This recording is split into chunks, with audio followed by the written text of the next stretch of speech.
नमस्कार, मैं हूं राजेश कुमार शर्मा। इस वक्त हम मौजूद हैं नगर पंचायत मीरगंज में। नगर पंचायत चला तरक्की के रास्ते कार्यक्रम में आपका स्वागत है। इस वक्त हमारे साथ में मौजूद हैं यहाँ के चेयरमैन श्री योगेंद्र कुमार गुप्ता उर्फ मुन्ना बाबू जी हमारे साथ मौजूद हैं। पहले तो चेयरमैन साहब आपका मेरे साथ में स्वागत है। धन्यवाद जी, जानकारी लेना चाहेंगे कि आपको चेयरमैन बने हुए लगभग 1.5 साल से अधिक होने जा रहा है। लगभग एक साल 8 महीने जी, ये मेरा दूसरा कार्यकाल है। जी, तो जानेंगे आपने अपने इस 1.5 साल से अधिक कार्यकाल होने जा रहा है, तो क्या क्या अपने मीरगंज कस्बे में विकास कार्य करा है? मीरगंज कस्बे में मैंने लगभग 2 किलोमीटर के आसपास तो नाले बनवा दिए मैंने 1.5 साल के कार्यकाल में अपने। बाकी आपकी पट्टी बनवा दी मैंने। दो सड़क की मेन सड़क जो आपकी है तहसील वाली, उसके एक साइड पूरी हो गई, एक साइड रह गई है अभी आधी। लगभग वो पट्टी भी 1 किलोमीटर से ज्यादा बनवा दी मैंने। बाकी आपके बनैया वाले शमशान जो घर है उसमें 10वां स्थल का निर्माण हो गया। वहाँ मुगला वाले शमशान स्थल में 10वां स्थल का निर्माण चल रहा है। आपके कूड़ा घर 35 लाख रुपए का पूरा कूड़ा घर बनवा दिया हमने। और तमाम सड़कें और इस तरह के जल निकासी के कार्य चाहिए। बाकी सफाई व्यवस्था, लाइटें लगभग 200 से ज्यादा लाइटें लगवा दी मीरगंज में तब से अब तक। तिरंगा लाइटें लगवा दी मैंने नगर में। वो रात को तिरंगा लाइटों से एक नगर में एक अलग शोभा नजर आती है। इसके अलावा सफाई के लिए आपने क्या क्या यंत्र खरीदे हैं? सफाई के लिए टपलर खरीदे हैं, जेसीबी खरीदी है मैंने, और आपके 2 ट्रैक्टर लिए हैं, ट्रॉली लिए हैं, कूड़ा वगैरह व्यवस्था, कूड़ा उठाने की व्यवस्था देखने के लिए। और आपके अभी कई यंत्र हमारे आने बाकी हैं। एक मोबाइल टॉयलेट और ली है। एक मोबाइल टॉयलेट हमारे पास पहले ऑलरेडी थी। चेयरमैन साहब, पानी की निकासी के लिए आपसे पहले देखा जाता था कि पानी की निकासी के चलते जलभराव हो जाता था, तो अब क्या व्यवस्था की गई?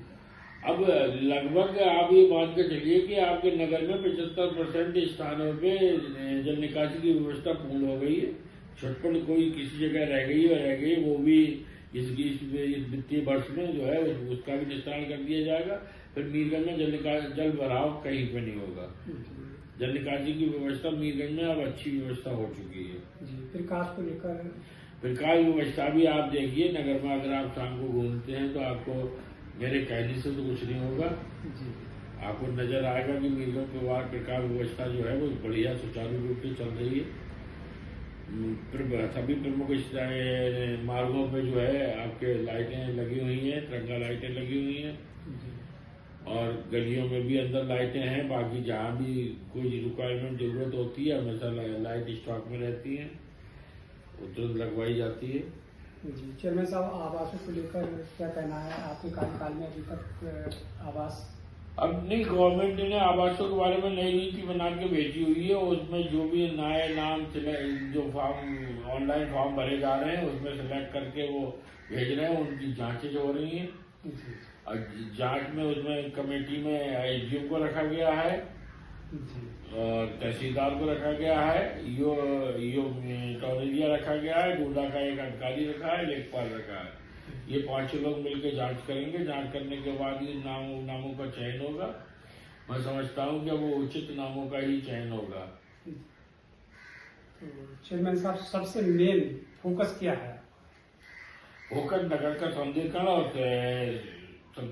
सबसे पहले तो नगर का सफाई व्यवस्था, विकास व्यवस्था, जल निकासी और सौंदर्यीकरण नगर का करना है। और सारी सड़कें वगैरह सारी सुचारू रूप से जो है वो सही करानी है। कहीं पे कोई टूटी फूटी सड़क ना रह जाए, यही है। पब्लिक को किसी तरह की कोई परेशानी ना हो। तो चेयरमैन साहब, जनता के लिए किस तरह तैयार रहते हैं आप अपनी? नहीं, जनता के लिए मैं 24 आवर तैयार रहता हूँ। मेरा मोबाइल कभी बंद नहीं होता है। कोई भी व्यक्ति मुझे कभी भी फोन कर सकता है किसी भी अपनी समस्या के लिए। उसका आपका कोई मोबाइल नंबर क्या है ये भी? मेरा मोबाइल नंबर नगर के साथ हर गली में लगा हुआ होगा, क्योंकि हर गली में मेरे पोस्टर वगैरह लगे हुए होंगे। मोबाइल नंबर हर गली में हर घर पहुंचा हुआ है। एक चीज और है चेयरमैन साहब, गर्मी का मौसम आ रहा है आगे के लिए, ऐसे में मच्छर पनपते हैं और बीमारियां फैलती हैं, डेंगू वगैरह, तो इसके लिए क्या उसका हम विशेष ध्यान रखते हैं। वो समय समय में फॉगिंग वगैरह कराते रहते हैं, सफाई व्यवस्था में विशेष ध्यान रखा जाता है, कहीं जल भराव ना हो। डेंगू जल भराव से होता है, जल भराव कहीं पे ना हो। बाकी सफाई व्यवस्था और समय समय में फॉगिंग कराई जाती है, उसका हम पूरा ध्यान रखते हैं। हमारे नगर में कम से कम इस चीज से अभी तक दूर है। जी। फिर भी सफाई कर्मचारी आपके नगर पंचायत की ओर से काम कर रहे हैं, लगातार काम कर रहे हैं। अब होली का समय आ रहा है, तो ऐसे में अपने जो कस्बा वासी हैं उनके लिए आपका क्या संदेश है? उनके लिए मेरा एक ही संदेश है कि हमारे लिए सहयोग करें, सब हमारे जो सफाई कर्मचारी हैं उनके लिए सहयोग करें सफाई व्यवस्था में, और नगर के जो भी विकास कार्य हैं उनमें जनता का सहयोग भी जरूरी है। जी। होली को लेकर शुभकामना संदेश? होली पे मेरी सभी नगरवासियों को शुभकामनाएं और मेरा प्यार भरा जो है वो नमस्कार। और बाकी मैं चाहूंगा कि सभी को होली शुभ हो, मंगलमय हो, और सफाई व्यवस्था पर विशेष ध्यान दें। आप भी सहयोग करें। हमारे कर्मचारी सफाई व्यवस्था जरूर देखेंगे, लेकिन आप भी सहयोग करें जिससे नगर में सफाई व्यवस्था सुचारू रूप से चलती रहे। तो ये